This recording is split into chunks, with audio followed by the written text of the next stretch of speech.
우리 한번 따라합시다. 알아 누운 것을 보시고, 한 번 더 고백합시다. 알아 누운 것을 보시고. 예수님이 복음 사역을 감당할 때에 참 많은 사람들이 예수님을 따랐습니다. 우리가 숫자는 얼마 확인이 되지 않지만 그 많은 사람들의 그 성향을 보면 세 종류의 사람들로 분류할 수 있습니다.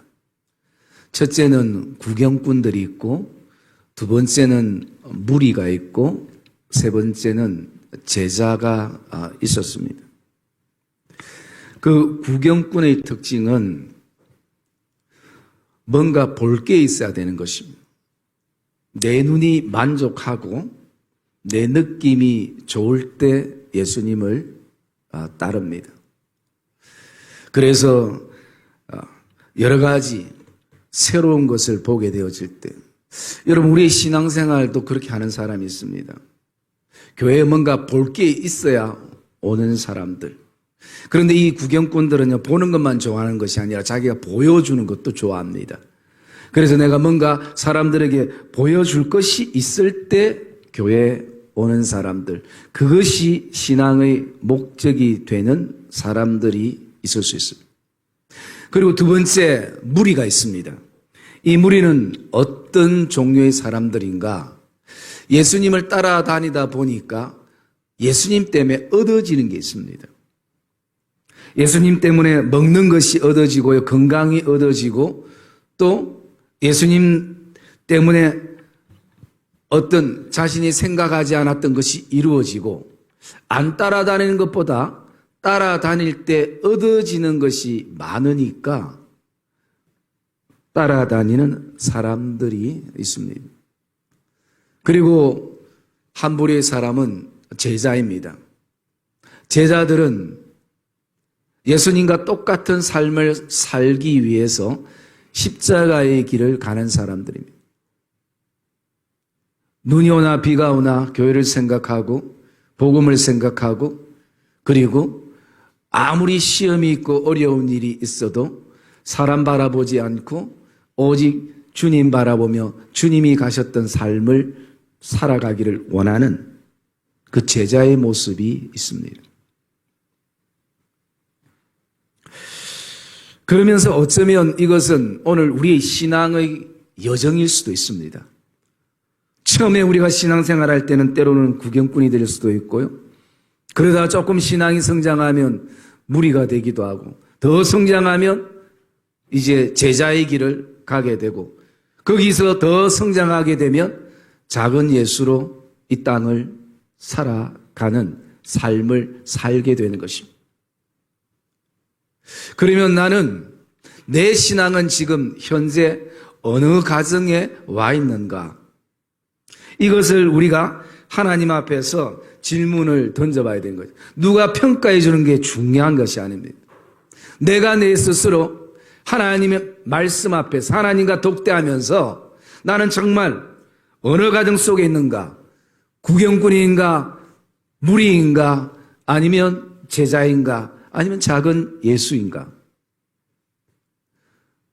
물론 때로는 중심을 잡지 못하면 때로는 어떨 때는 구경꾼이 됐다가 또 무리가 됐다가 제자가 될 때도 있습니다만, 오늘 먼저 누구의 평가가 아닌 내 스스로가 하나님 앞에서 이 질문들을 던져볼 필요가 있는 것입니다. 여러분, 우리가 잘 아는 마태복음 5장에서 7장까지를 산상수훈 또 산상복음 이렇게 얘기를 합니다. 이 얘기는 특별히 예수님이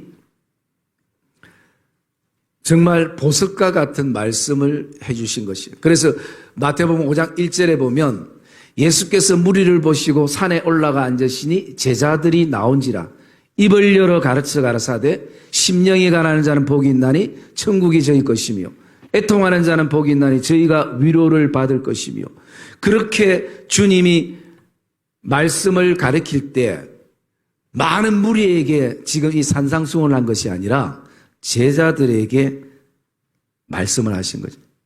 그래서 오늘날로 말하면 특별 집회와 같고 특별 또 어쩌면 세미나와 같은 앞으로 복음을 위해서 살아갈 제자들을 위해서 그렇게 말씀하신 거죠.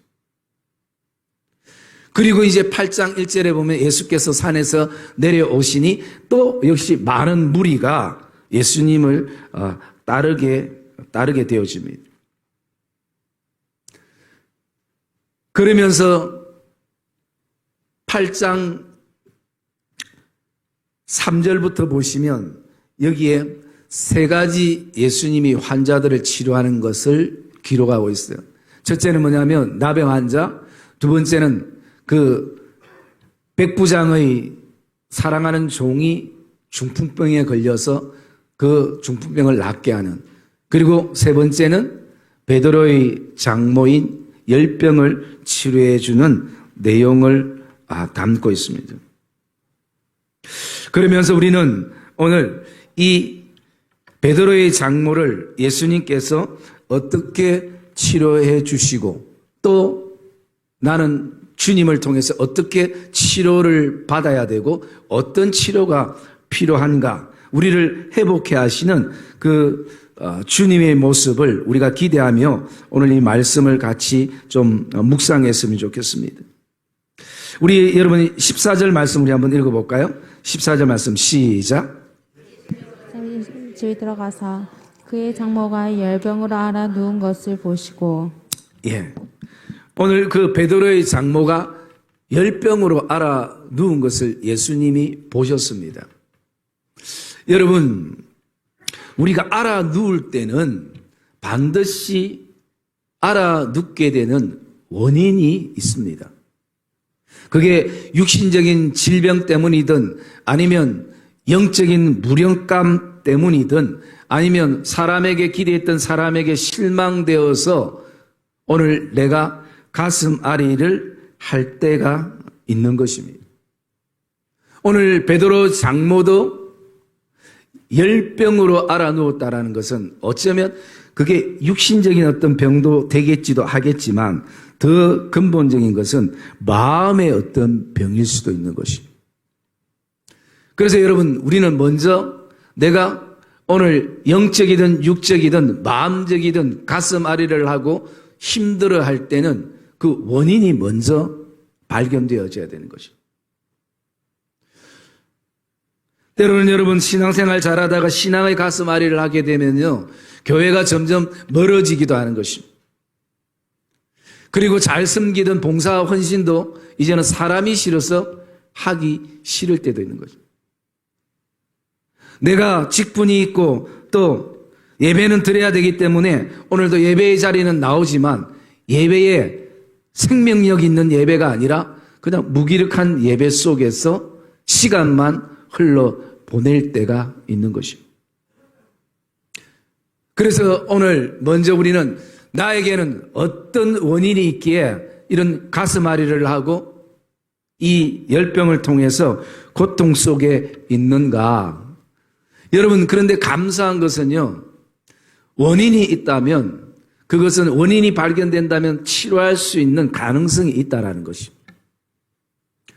여러분 병원 가보셨겠지만 배가 아플 때에 아무리 이 사진 저 사진 다 찍어도 의사가 원인이 모르겠다면 우리가 더 큰 두려움이 우리에게 몰려올 때가 있는 거죠. 그런데 아무리 큰 병이라도 원인이 있으면 거기에 집중을 치료하면 회복할 가능성이 있는 것이. 배가 아파가지고 어제 저녁에 뭘 잘못 먹은 것 같습니다. 아니면 몸에 어떤 그 장 기능들이 꼬였습니다.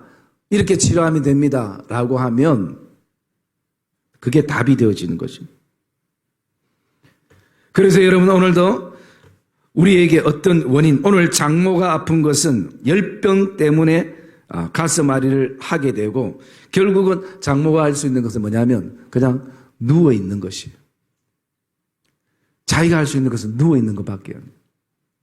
여러분 이 누워있다라는 이 그 원어의 뜻을 보면요, 가장 기본적인 원어의 뜻이 그 바로라는 뜻인데 그게 뭐냐면 던지다라는 의미예요.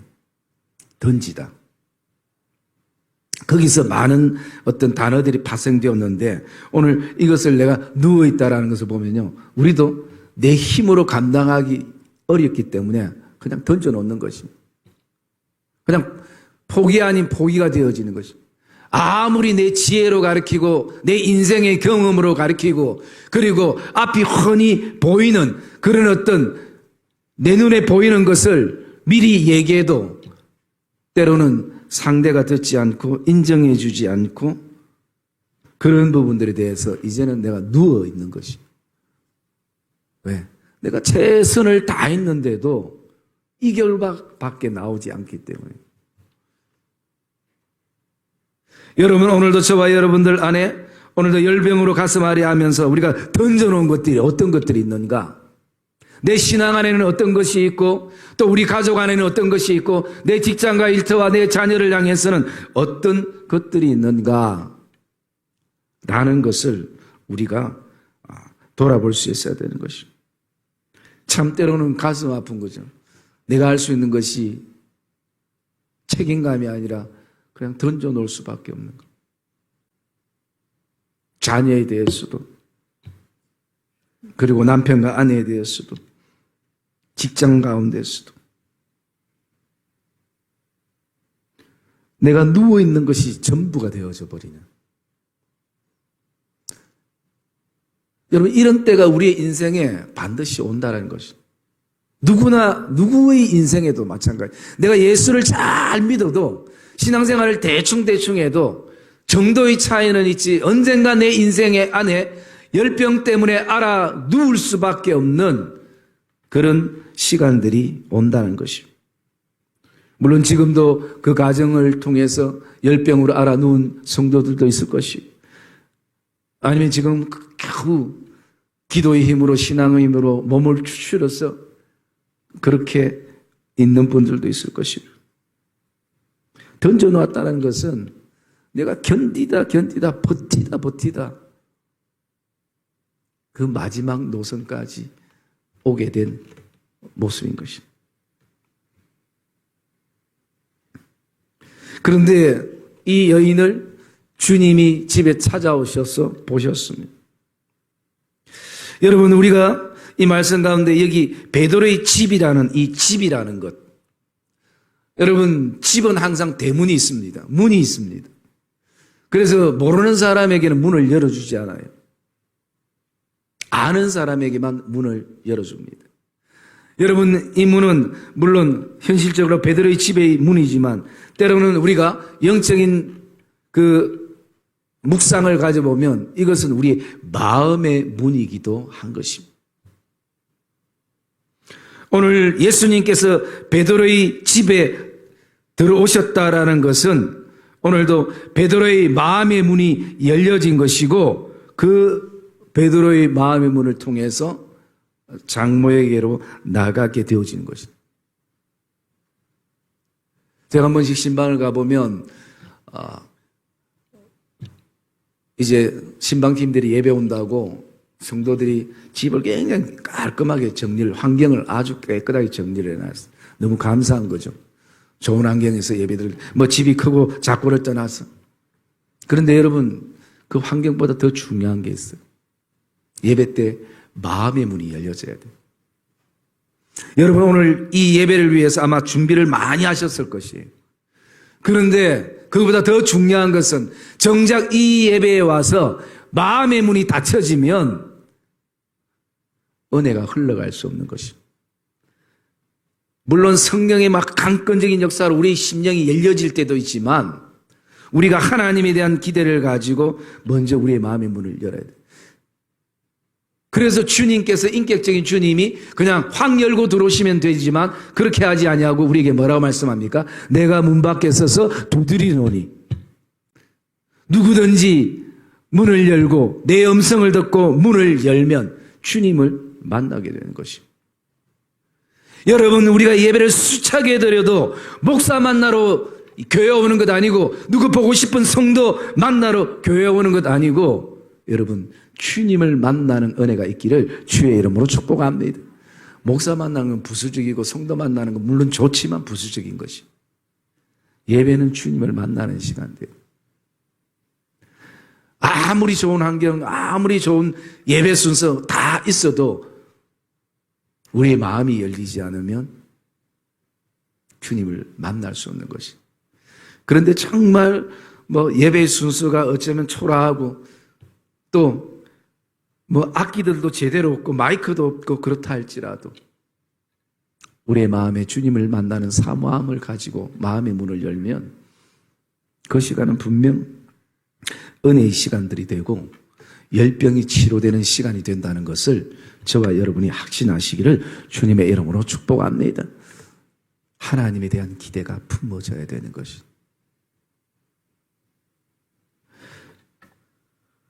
여러분, 이 예배도 무엇보다도 하나님의 은혜 가운데 우리 마음의 문이 활짝 열려지기를 주의 이름으로 축복합니다.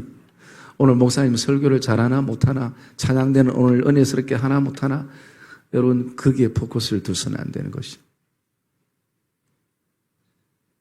우리의 모든 찬송이 하나님을 향한 기도가 되기를 주의 이름으로 축복합니다.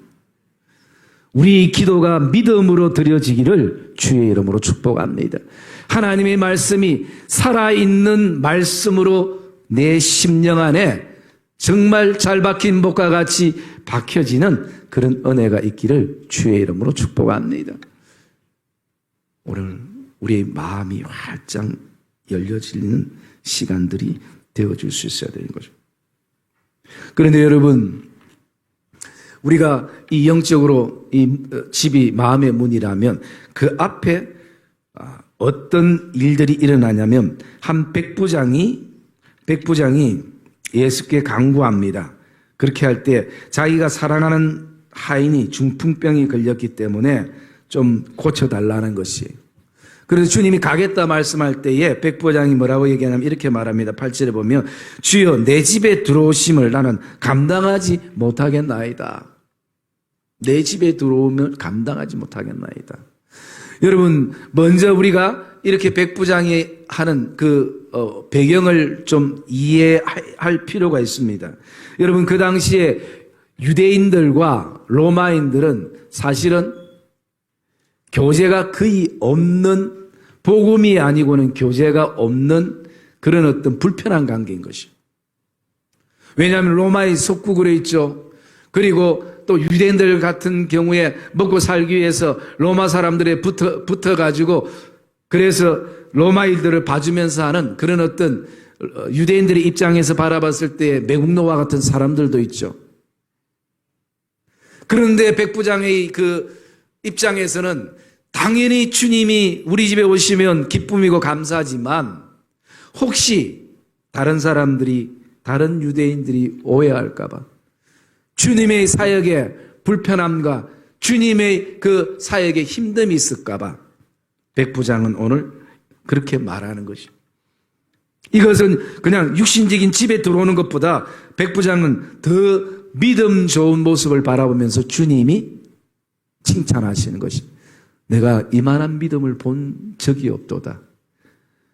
여러분, 평생 하나님을 믿었던 유대인들에 대한 칭찬이 아니라 어떻게 복음을 알고 주님을 알았던 그 백부장이 오늘도 주님에 대해서 그렇게 말하는 것이, 이것은 이미 백부장의 그 마음의 문은 활짝 열린 상태인 것을 우리가 볼 수가 있습니다.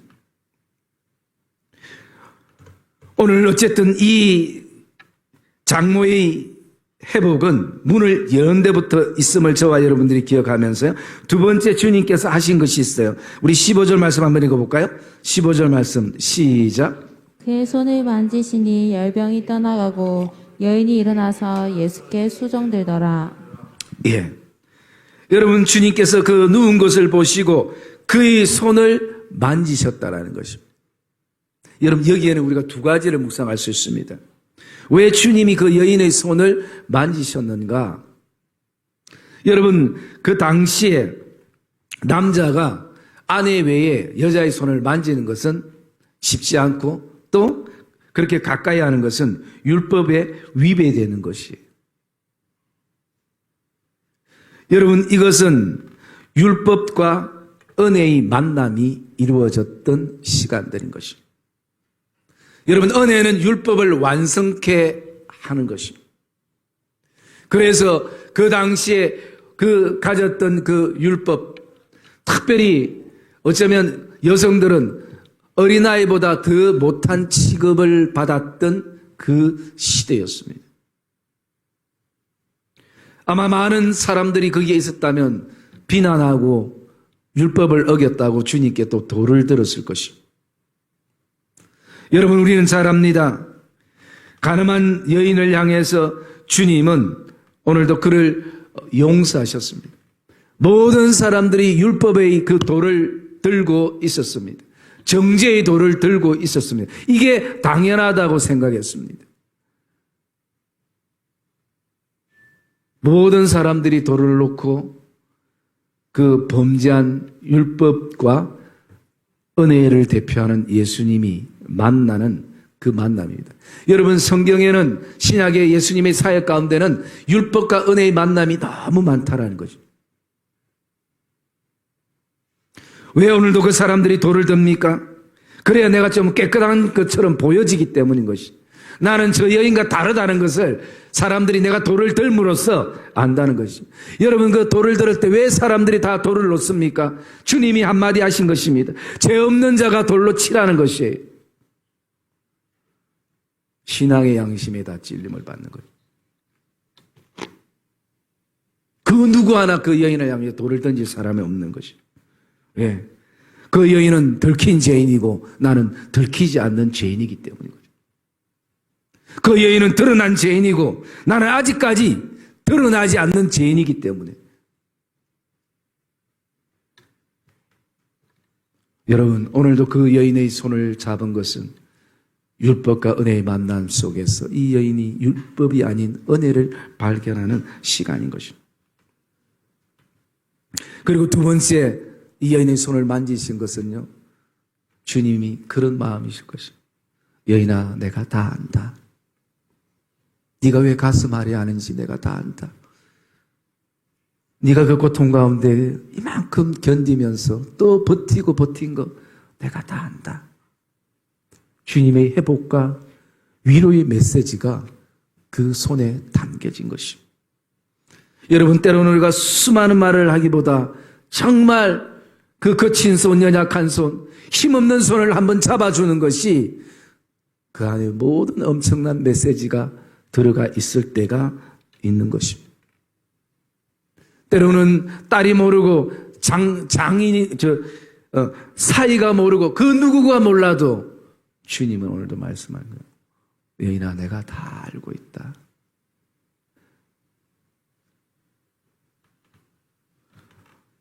그 시대의 어떤 배경을 생각하면요, 주님이 이 여인을 고쳐줘서 혜택 볼 게 뭘까?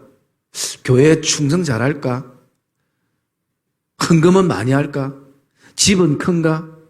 앞으로 내가 좀 이용할 가치가 있는가? 여러분, 주님은 그런 것 잣대를 가지지 않았어. 그냥 그 여인에게 집중한 것입니다. 그 당시 사람들은 그런 생각할 겁니다. 차라리 저 여인 고칠 빼야 아이를 고치는 것 같고, 그리고 아이를 고칠 빼야 앞으로 교회에 힘쓸 수 있는 장정을, 남자를 고치는 게 낫지. 지금은 우리는 그런 어떤 사고가 이해되지 않지만 그 시대는 그것이 아주 일상적인 사고인 것입니다. 이 여인이 고쳐져서 무슨 교회에 덕이 되고 복음에 덕이 될까? 여러분, 주님은 그것을 따지지 않았어요. 그래서 주님은 그 여인의 손을 만지신 거예요. 그런데 그 손을 만지고요, 어떤 일들이 났습니까? 열병이 떠나가고 말씀하는 거죠. 여러분, 오늘도 그리스도의 보혈의 능력의 손이 이 예배 가운데 우리 상한 심령 안에, 내 상처 안에, 내 가슴 아래 안에, 또 오늘도 절망과 낭만과 낙담과 낙심 속에 임하는 역사가 있기를 주의 이름으로 축복합니다. 주의 손이 임하면 열병은 떠나게 되는 것입니다. 주의 손이 임하면 오늘도 가슴앓이는 떠나가게 되는 것입니다. 두려움과 시기와 질투와 분쟁과 원망과 혈기와 정욕과 유욕과 안목은 그리스도의 십자가의 보혈로 덮어지고 그리스도의 은혜의 손을 통해서 떠나가는 역사가 있기를 주의 이름으로 축복합니다. 오늘 주님은 오늘도 우리를 만지시는 것입니다. 주님 따지지 않았어요. 왜 그것 가지고 쓸데없이 가슴앓이 하냐고. 너는 제대로 살았냐고. 너는 제대로 잘하냐고. 주님 그래 하지 않았습니다. 너가 왜 그렇게 가슴 아파하는지. 여러분, 그래서 이 열병은요, 뭐냐면 그 원어가 불탄다라는 뜻이에요. 불탄다. 여러분, 우리가 긍정적인 의미에서 불탄다는 건 뭐예요? 열정이 있다, 막 뜨겁다 이렇게 할 때 불탄다 의미가 있어요. 그런데 반대로 부정적인 의미로 불탄다는 뭡니까? 이미 가슴이 죄가 됐다. 타고 죄가 돼버려. 더 이상 이제 탈 것도 없을 그런 어떤 상태가 바로 이 열병의 상태. 그래서 때가 때로는 나도 내가 나를 어찌할지 모르는 그 지경과 상황 속에 우리가 놓이게 되는 것이에요. 사랑의 믿음의 성도님들, 오늘도 예배 가운데 주님의 만지심의 그 은혜들을 경험하는 예배가 되시기를 주님의 이름으로 축복합니다. 떠나가는 역사가 있는 것이, 그 역사가 이 예배 가운데도 있는 것입니다.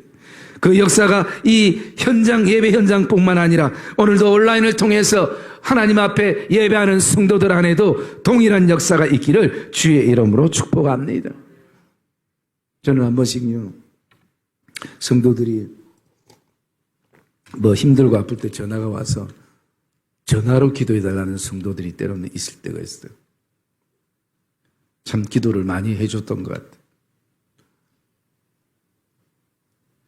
그러면 그 기도 받는 분들이요, 정말 지금 현장에서 그렇게 받는 간절함을 가지고 기도를 받더라고요. 여러분, 기도는 해주는 분도 중요하지만 받는 그 믿음의 그릇도 굉장히 중요한 것입니다. 여러분들은 서로를 위해서 기도하는 성도들이 되기를 주의 이름으로 축복합니다. 그럴 때 예수님의 이런 역사들이, 떠나가는 역사들이 있게 되어지는 것입니다. 이게 바로 뭡니까? 회복인 것입니다. 회복인 것입니다. 이 회복의 역사는 이제는 내가 근심과 걱정과 염려와 두려움과 절망과 좌절로 내 심령이 다 불타버려 죄가 됐던 이 심령들이 이제는 바뀌어서 주님을 향해, 복음을 향해, 내 인생을 향해, 가족과 또 하나님 우리에게 주신 직장을 또 사업자를 향해 다시 한번 불태울 수 있는, 열정을 품을 수 있는 그런 계기가 된다는 것을 저와 여러분이 기억하시기를 주의 이름으로 축복합니다. 그래서 여러분 15절에 보면 이렇게 말하고 있습니다.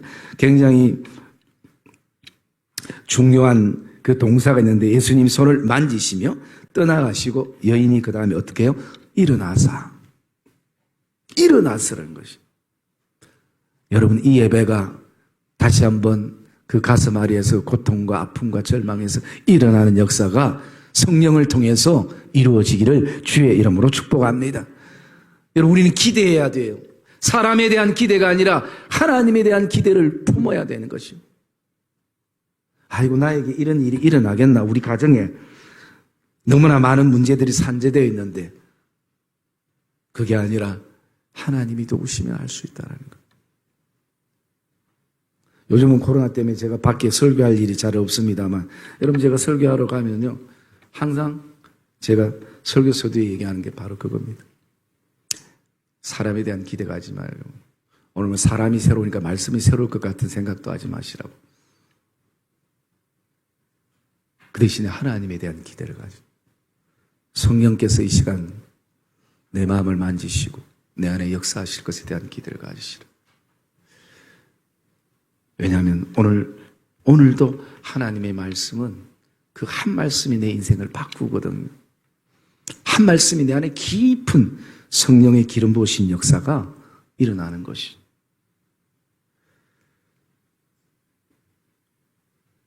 여러분, 이 여인은 누구도 그 열병에서부터 일으킬 수 없었습니다. 얼마나 주위의 사람들이 안타까웠겠습니까? 좀 일어나면 좋겠는데, 좀 회복되면 좋겠는데, 다시 원상태로 갔으면 좋겠는데, 여러분 오늘도 어쩌면 이것이 나를 향한 주님의 마음이고 또 누군가를 향한 주위의 같은 믿음의 공동체, 동력자들의 마음이기도 할 것입니다. 정말 저 집사님 일어났으면 좋겠는데.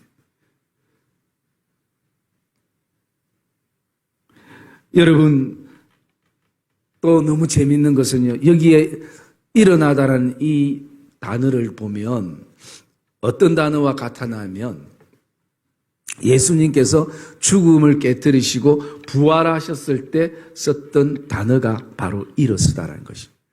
그래서 여러분, 부활은 일어서다라는 것이 죽음을 깨뜨리시고 일어서다라는 의미인 것이. 그래서 오늘 이 단어가 예수님의 부활 때 쓰였던 단어와 동일하다는 거죠. 여러분, 사실은 죽은 여인이 다시 사는 거와 주님을 만나서 복음을 만나서 그리스도의 은혜를 통해서 다시 사는 거와 같은 사건이 바로 이 사건이었다는 것을 말씀해 주고 있는 것이죠. 그래서 이 여인이 일어나서 무엇을 했는가? 예수님께 수종들더라. 그렇게 말씀합니다. 예수님께 수종들더라. 이제 다시 살았기 때문에 내 인생 만들어가면서 내 인생 성공된 인생을 살아가는 사람이 아니라 예수님께서 말씀하지 않아도 스스로 예수님께 수종을 드는 것이. 물론 수종된다는 것이 섬기다 또는 봉사하다라는 의미지만 더 근본적인 건 뭐냐면 예수님의 제자가 되더라라는 것이. 어쩌면 이 여인도 옛날에는 구경꾼이었는지도 모릅니다. 옛날에 어쩌면 이 여인도 그냥 예수님께 얻어지는 것이 있어서 그렇게 예수님을 따랐던 그런 어떤 무리인지도 모릅니다. 그러나 이제는 제자가 된 것이. 예수님께 수종드는 제자가 된 것이. 이제는 작은 예수가 된 것이. 그래서 그는 이제는 교회와 복음을 위해서 그렇게 살아가는 작은 예수의 삶이 되는 것입니다.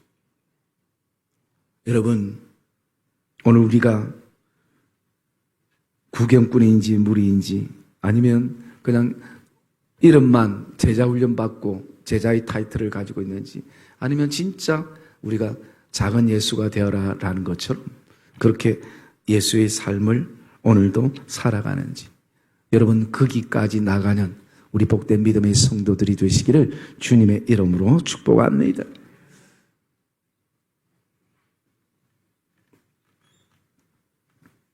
주님은 그리고 오늘 이 세 사람만 치료해 준 것이 아니라요.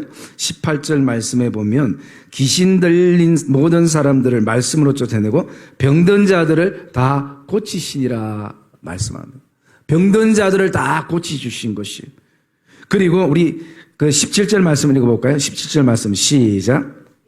선지자 이사야를 통하여 하신 말씀에 우리의 연약한 것을 친히 담당하시고 병을 짊어지셨도다 함을 이루려 하심이더라. 아멘.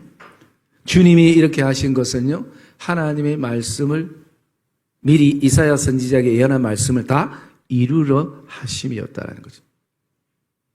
말씀을 이루기 위해서 이 치료하시는 역사들을 보여주셨다는 것이죠. 여러분, 특별히 3절과 4절의 말씀에 보면 나병 환자를 깨끗게 해주셨습니다. 여러분, 이 나병 환자에 대해서는 그 레위기에 보면 잘 기록이 되는 레위기 우리 14장 말씀 한번 봅시다. 레위기 14장 3절에서 7절 말씀.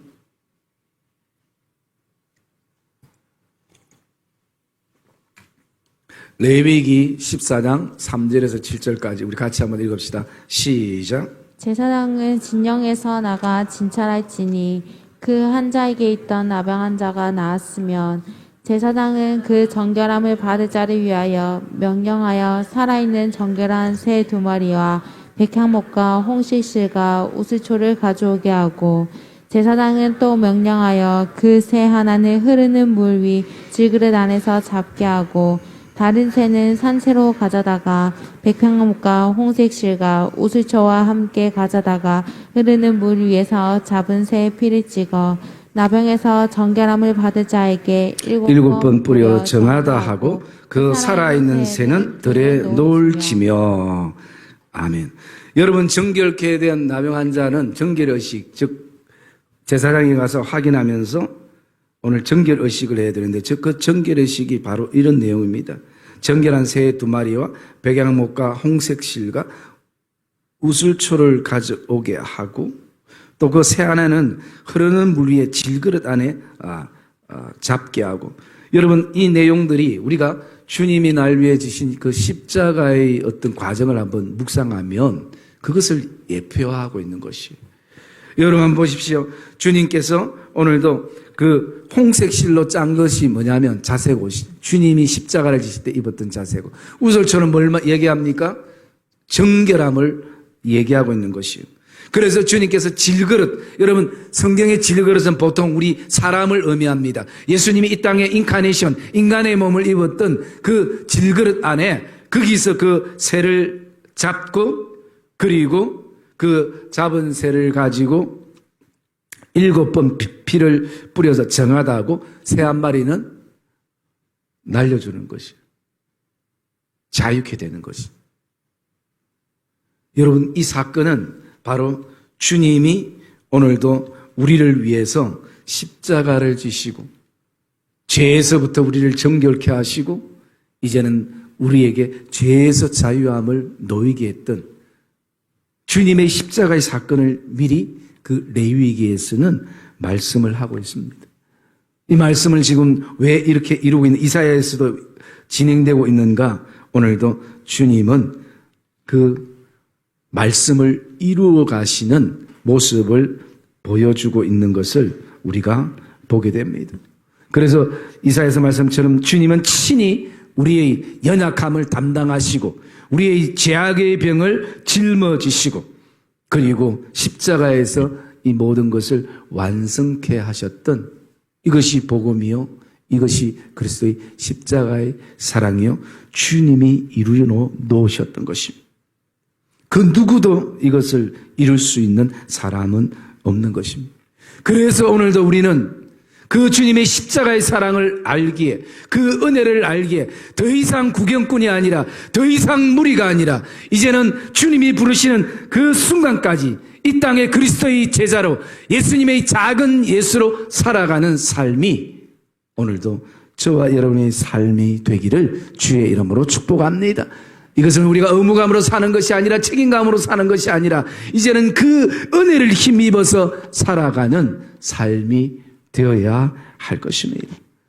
사랑의 믿음의 성도님들, 주님은 오늘도 우리를 치료하시는 분이십니다. 그 치료의 목적은 이제 더 이상 구경꾼이 아니고 무리가 아니라 주님의 제자로 서기 위함이고 또 제자로서의 삶을 주님과 함께 복음을 위해서 살아가는 삶이 되기 때문인 것입니다. 오늘도 그 주의 은혜를 통해서 우리의 모든 열병이 떠나가고 주님의 만지심을 통해서 이제는 일어서서 주님께 수종드는 제자의 삶이 저와 여러분의 삶이 되시기를 주님의 이름으로 축복합니다.